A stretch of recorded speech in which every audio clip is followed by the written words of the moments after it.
This is the story of my birth in the deserts of Rajasthan, even before the Jaisalmer fort was built and the city got its name.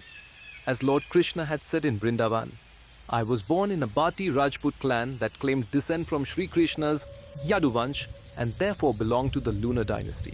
It was also a very important turning point of my life, for, as promised by Sri Krishna, no other than the great Siddha Sri Guru Babaji would come into my life. This was my first contact with Sri Guru. Let me start at the beginning. The erstwhile rulers of the desert kingdom, which lies in the Thar Desert, are Bhati Rajputs, claiming descent from Sri Krishna. In the 9th century, I was born as Rawal Deoraj, a great warrior of the Bhati clan.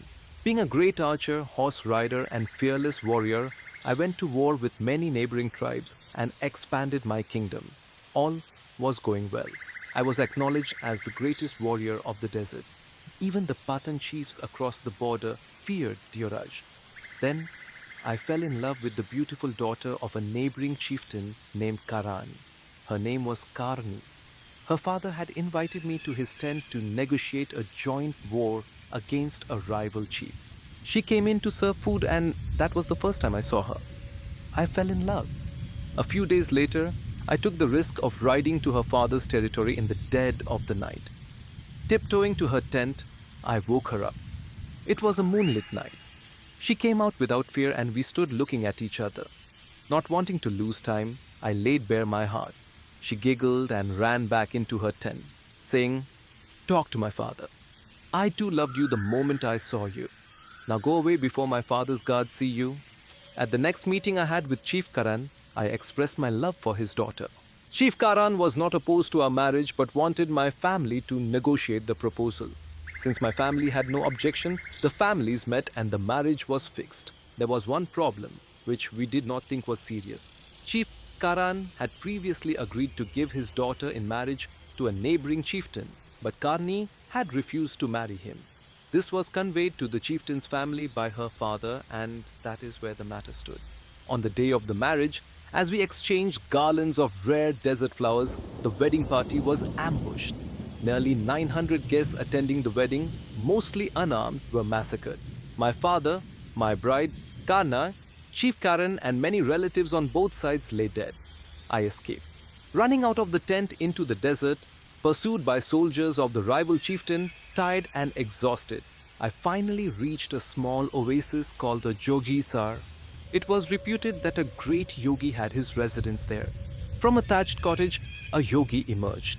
He bore all the marks of a Brahmin holy man, the vertical marks on his forehead, the sandalwood symbols drawn all over his body, the copper earrings, the tulsi beads on his neck, the tuft on his head, and above all, the sacred thread. He greeted me. I touched his feet. "Come in quickly," he said. "Your pursuers will be here soon. Go into the kutir and shave off your hair, beard, and mustache. Leave only a tuft on your head. I have left a razor, water, polished mirror, and a cloth. Where the caste marks, the sacred threads and beads, and the loincloth you will find. Then sit in the courtyard with me. We shall eat our midday meal from the same copper plate." I hurried in, got ready, and soon we were sitting together eating from the same plate in the outer courtyard. 4 henchmen of the murdered chieftain soon arrived. They got down from their horses and saluted the holy man. "Sorry to interrupt your meal, sir," they said. "We are looking for the coward Deoraj, who likes to call himself Rawal. Did you see a warrior pass by, or did he ask for water or food?" "As far as I know," said the holy man, "neither my disciple nor I have seen any traveler for the last 2 days. If you wish to have water, please help yourself to the water pot outside.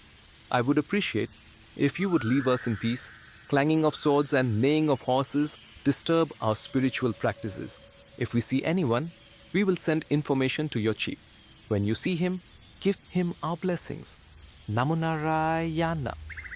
After drinking some water, they bowed down and thanked the holy man and galloped away. After they left, he turned to me. "Eat and rest for a while. That we were eating from the same plate made them believe that you were a Brahmin disciple.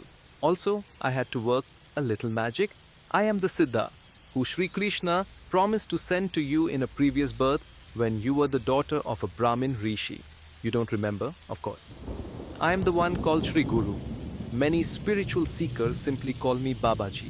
I will remain for a complete yuga to guide and hasten the evolution of spiritual seekers. Later, I shall tell you more. Now take rest.